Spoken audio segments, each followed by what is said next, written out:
Chapter 28. Haircut. Megs was once again my opposite twin. I led her by the hand to the living room. I just couldn't let her go. As Megs looked around, I remembered my first day and Anevi asking what I was good at. Megs was good at learning things, so she could probably work anywhere. Where would she most like to be? I led her to Britt and Kylan, who looked up at us. This is Megs. We'd like to help you. The girls nodded, and each slid over half a stack of papers and pushed extra pencils into the middle of the table. Britt explained to Megs what to look for. By the end of the hour and the call to dinner, Megs had found twice as many things to mark as I had, but I was glad about that. Changed into our night clothes, we lay in my bed. I kept squeezing her feet, propped my head on the pillow. I'm still here, she said. I keep forgetting. You're not forgetting. You're just having trouble believing. Tell me about home. Megs thought. Your father found a bicycle, a broken one, but he fixed it up. Cammy learned to ride it. Ty thinks she learned to ride it, but her feet don't touch the pedals. Your father makes the bike go. That sounded like father. We talked so late that we both fell asleep in my room. For the first night in a long time, I didn't have any nightmares. We didn't need coats for our morning walk. The trees were so green, leaves dancing. The air smelled so fresh. The sky looked so blue. I left Megs with Britt and Kylan again, but it was still my job to go and see Raynor. I stopped at the art room on the way, let myself into the cell, and sat down. Raynor looked up. What has happened? What do you mean? You're happy. My friend is here. Oh, Megs. Megs, who I told you about. Oh yes, Megs. You are glad she is well? Very glad. My smile faded as I looked into his sad face. Do you know where your friends are? Raynor tugged at his boot buttons. Some of them went to battle with me. We signed up in groups, went in together. Some of them did not make it. The rest, I don't know. You had to sign up? You chose to or you had to? There was no difference. Everything was about fighting for Tissia. And if you said that you didn't want to, you could be beat up or sent away or your property given away. Your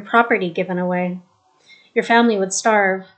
You had no choice, but it had to look like you chose. Like father and street patrol. I stood up and went to the fence. I passed the things from the art room through it. Paint me something else. He collected the single sheet of paper, the paint tubes. These are all blue. I know. I want you to paint me something blue. Raynor shrugged and set to work. He took a lot longer with the blue paints, testing the shades, adding touches here and there.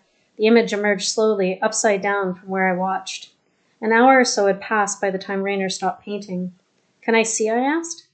He looked calmer than I'd ever seen him as he handed me the paper through the fence. Unlike Raynor's other paintings of jagged slashes, the blue painting consisted of soft lines, hues blended together to make shapes with light rather than darkness.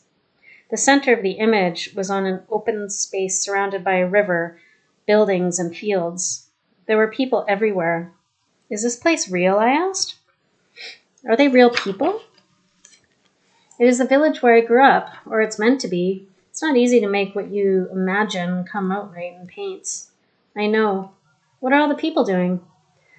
On the weekly day off, women did the washing in the river. Near the river were poles where families would hang their rugs and children would beat them clean. The men would go around to each other's houses and fix things, chairs and tables, door frames, and roof shingles. Everyone brought food to share and we'd have a picnic while the clothes dried on lines. Everyone helped everyone else. A lump grew in my throat. I couldn't tell if I was because I was happy or sad. It looks like you grew up in a very nice place, I managed to say. It was nice, once. If Tissia was so nice, why had they wanted to start a war? I stood up to leave. Thank you for your painting, and for telling me about your home. I started toward the door. Mathilde? I turned back. Have fun with your friend. His eyes bored through me. Sincere. Thanks. When I joined the others in the main room before lunch, they were all gathered around one table, except for a few children who were at the telephones furiously jotting things down.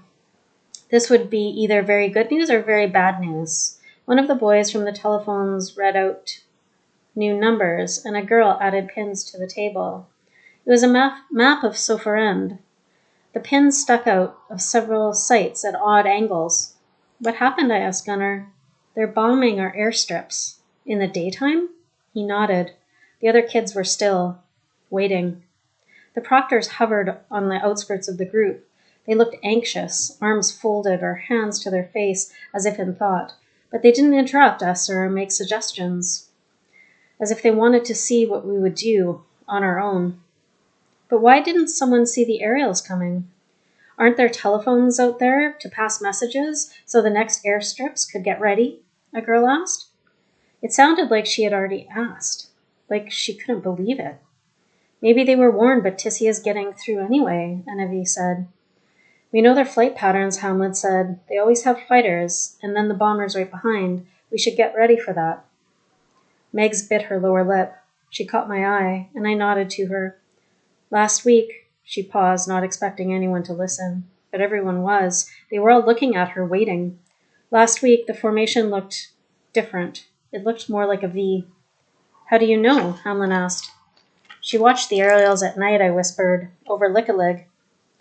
Without me there, had she stopped bothering to go down to the basement at all?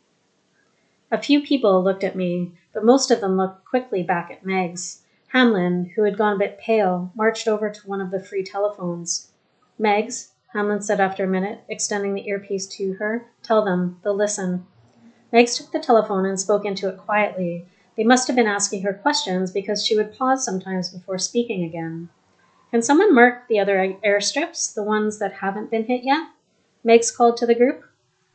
Gunnar and the boys, who did the bombing predictions, grabbed black pins and pushed them into the board, scattered over the country, but mostly near Tissia's border. They want to know where you think they'll go next. Gunnar and the others all talked and pointed at once, much faster than usual. They decided a color code of pins and pushed them in, reaching over and across one another to label the airfields for their strategic advantages. In a few minutes, the smattering of pins had clumped around some airfields more than others. Gunnar ran to Megs at the telephone. She stepped aside as he breathlessly recited their guesses at the next 5 targets. We were not called to lunch. Trays of sandwiches were brought in and pitchers of water so we could help ourselves while we marked updates on the map, coming up with strategies and ideas, reporting downstairs. But playtime was not optional. As always, there was a lot of grumbling as the examiner came in to insist that we go outside. There was no Tissia tag, no chasing. Nobody wanted to play. Nobody wanted to be chased. I linked arms with Megs and we marched through the trees and came back around to the main clearing. We didn't speak, our minds on things that were far away. Other kids looked up at the sky as if expecting aerials to emerge at any moment. Some drew in the dirt with sticks, plotting new strategies only to scuff them out and start over. Finally, we were called back inside, but there still wasn't anything to do but wait.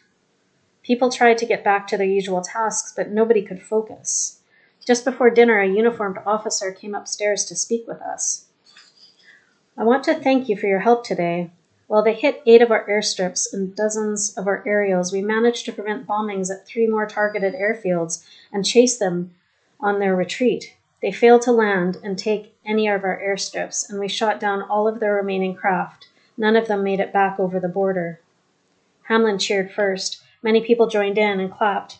Kids were giving Megs light punches on the arms and shoulders. Biscuits appeared from somewhere and colored paper for making hats and chains.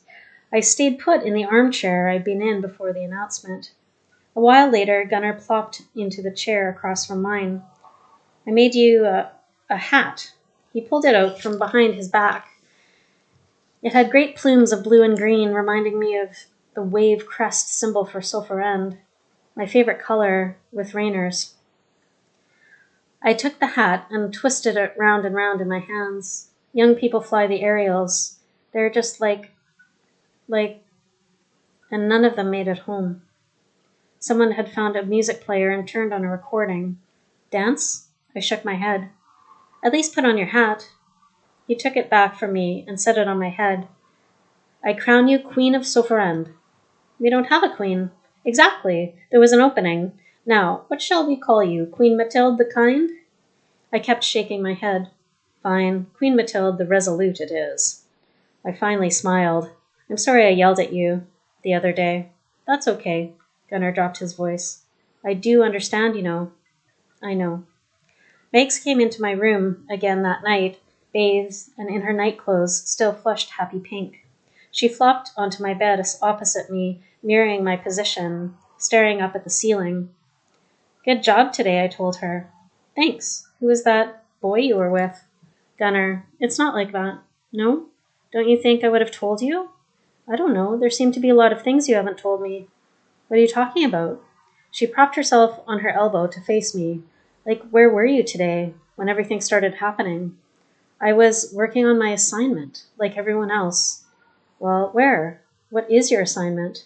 I go upstairs and I... See?